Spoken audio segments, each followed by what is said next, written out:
আসসালামু আলাইকুম। আশা করি আপনারা সবাই ভালো আছেন। তো আজকের এই ভিডিওটির মূল উদ্দেশ্য হচ্ছে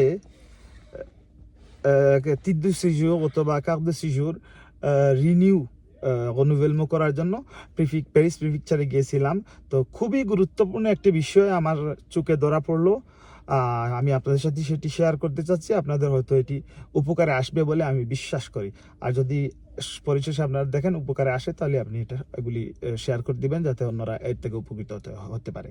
তো আজকে যার রিনিউ করার জন্য গিয়েছিলাম, তিনি হচ্ছেন, আমার সাথে রয়েছেন ভাই মোহাম্মদ জামাল ভাই। ওনার কার্ড de séjour 4 বছরের। উনি কিন্তু প্রথমে নিজেই গিয়েছিলেন কার্ড de séjour 4 বছরের রিনিউ করার জন্য। সব ডকুমেন্টসগুলি নিয়ে গিয়েছিলেন। প্রথমবার একাই গিয়েছিলেন, যেহেতু আরও 2-3 বার রিনিউ করেছেন, কোনো অসুবিধা হয়নি। কিন্তু এইবার রিনিউ করতে যাওয়ার যখন গিয়েছিলেন, তখন তারা একটি পেপার চেয়েছে, যেটা হচ্ছে attestation de travail। কারণ উনি কাজ ছেড়ে দিয়েছেন, মানে উনি মালিক, উনাকে কাজ থেকে বের করে দিয়েছে। ওনার সোসাইটিটা নাই বর্তমানে, মালিক কোনো ধরনের ডকুমেন্টস দেয়নি, attestation de travail দেয়নি, Pôle emploi attestation কোনো কিছুই দেয়নি। এই অবস্থায় উনি গেছেন। তো উনি যাওয়ার সময় কি নিয়ে গেছেন সাথে করে? উনি নিয়ে গেছেন Pôle emploi-তে আনস্ক্রিপশন করেছিলেন উনি। তো প্রশ্ন করতে পারেন কিভাবে উনি Pôle emploi-তে আনস্ক্রিপশন করলেন। উনি মালিক যখন ওনাকে কোনো ধরনের ডকুমেন্টস দেয়নি এবং রেস্টুরেন্টটি বন্ধ হয়ে গিয়েছে, উনি কোনোভাবেই মালিকের সাথে যোগাযোগ করতে পারেননি। তো এই অবস্থায় উনি ফ্রিডমে গিয়েছিলেন, যেখানে সবাই যায়। তো ফ্রিডমে উনার সব কিছু ওরা রেকর্ড করছে এবং উনাকে একটা কনভোকেশন লেটার দিছে, যেটার ডেট হচ্ছে আগামী জুন মাসে এটার ডেট, কনভোকেশন ডেট। তো এই কাগজটা দিয়ে তারপরে একটা লেট মোটিভেশন লিখে উনি কিন্তু Pôle emploi-তে বিস্তারিত ওনার পরিস্থিতি বলেছেন, যে এই অবস্থা, আমার মালিক আমাকে এইভাবে কাজ থেকে আমি বের হয়ে আসছি এবং মালিক রেস্টুরেন্ট বন্ধ করে দিচ্ছে, আমাকে কোনো ডকুমেন্টস দেয়নি। তো ওনারও ভাগ্য ভালো হয়তো।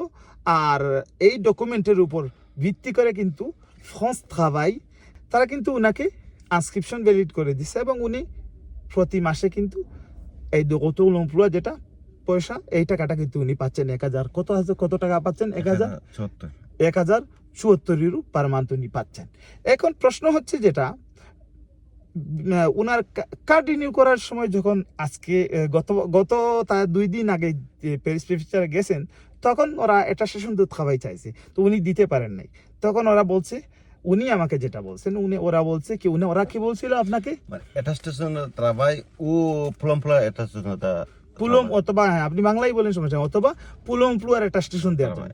আপনি কি Pôle emploi attestation দিয়েছিলেন তাদেরকে? আমি দিছি, কইছে এটা হইতো না, এইটা হবে না।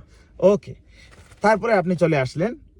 আমরা চেষ্টা করলাম অ্যাসোসিয়েশন বাংলা প্যারিস ওয়ার্ল্ডের পক্ষ থেকে, আমরা যতটুকু সম্ভব এটা নিয়ে একটু ঘাটাঘাটি করলাম। তো আজকে যে গেলাম, আজকের অবস্থাটা কি ছিল? প্রথমে তো আমি টিকিট নিলাম, স্বাভাবিক যেভাবে সবাই নেই, আমরা ভিতরে গেলাম। এরপরে যাওয়ার পরে যখন আপনার ফাইলটা, আপনার ডসিয়েরটা দিলাম, তখন কিন্তু আবার সেম কথাই আমাকে বলা হয়েছিল, সেম কথাই বলছিল। হ্যাঁ, আমি কিন্তু আপনার attestation de travail, তারপরে avis de situation, notification to unsubscription, এগুলোও কিন্তু সাথে করে নিয়ে গেছিলাম। ঠিক আছে, এগুলো কি কোনো কাজ হয়েছে? না, কোনো কাজ হয় নাই। আর আপনার সমস্যাটা কি ছিল? নিজেই বলেন, আপনার সমস্যাটা ছিল আপনার মালিক আমারে সোসাইটি বন্ধ করে মালিক গেছে, কিছুই দেয় নাই, সোসাইটি বন্ধ করে মালিক চলে গেছে। আর আপনি কি করছেন? ফ্রিডমও ডিমান্ড করছি, ফ্রিডমে আমারে রন্ধবু দিছে, একটা কনভোকেশন লেটার দিছে, এইটা, তাই না? এটা দিছে, এইটা দিয়ে আপনি কি করছেন? এই Pôle emploi-তে ডিমান্ড করছি, সমাজ লাগে, তারা সমাজ দিছে আমারে। এখন আপনি কত ইউরো করে পাচ্ছেন?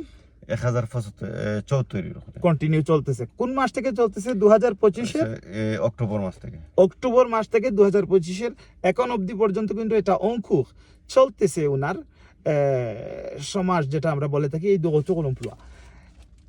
এখন আবার আসি আজকের সাবজেক্টে। এখন আমাকে কি বলা হয়েছে এখান থেকে? ওনার সাথে আমি যথেষ্ট আর্গুমেন্ট করলাম যে কারণ ওনাকে কেন রিসিপিসি দিবেন না আপনারা, কারণ উনি তো ওনার তো দোষ না, এবং উনি পুলমপুলাতে আনস্ক্রিপশন করে ফেলছেন, ওনার ডকুমেন্টস আছে, এবং উনি কনভুকে করা হয়েছে, উনি ফ্রিডমে ওরা কনভুকে করছে উনাকে যাওয়ার জন্য। তো লাস্টে আমাকে বললো কি প্রিফিকচারে কি বলছিল আমাকে আজকে, বলে একটা অ্যাপ্লিকেশন করো তুমি।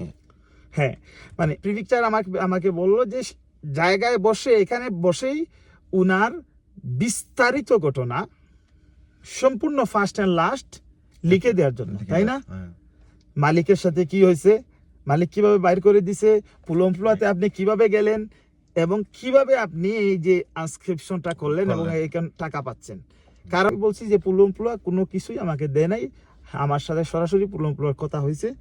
হ্যাঁ আমার সাথে কি পুলমপুলার কথা হয়েছিল, কথা হয়েছিল, ফোন হয়েছিল, ওরা বলছে যে এগুলোই ডকুমেন্টস, আর কোনো ডকুমেন্টস এই মুহূর্তে তাদের কাছে নাই।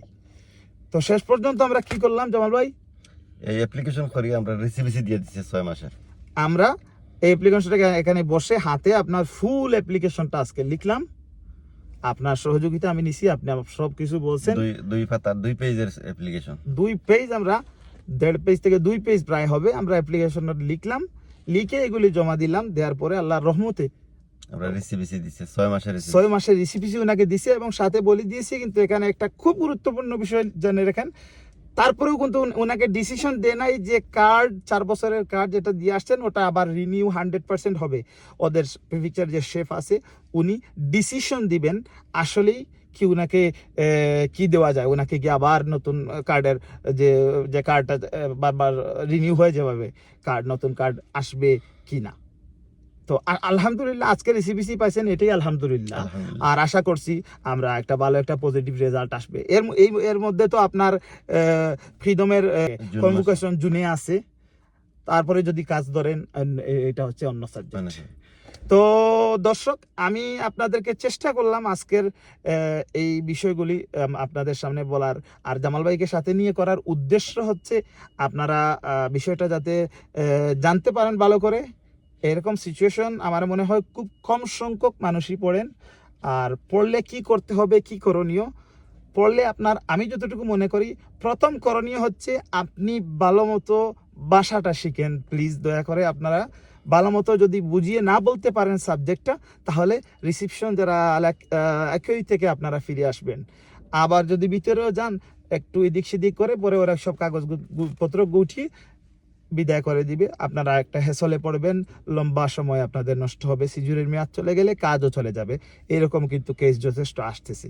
তো আপনাদের প্রতি অনুরোধ থাকবে দয়া করে ভাষাটা ভালো করে শিখবেন, আর ভাষাটা ভালো করে শিখে তারপরে এরকম অ্যাপয়েন্টমেন্টে ফেস করবেন, তাহলে মোটামুটি একটা ভালো একটা রেজাল্ট নিয়ে আশা করি আসতে পারবেন। আর বাদ বাকি তো প্রিফিকচার আসলে এক এক জায়গায় এক এক ধরনের সিদ্ধান্ত দিয়ে থাকে, তো সেটি নির্ভর করবে আপনার ভাগ্য এবং প্রিফিকচারের উপরে। তো আপনারা ভালো থাকেন, আবারও কোনো এক স্পেশাল ভিডিও, কোনো প্রয়োজনীয় ভিডিও এগুলিতে দেখা হবে।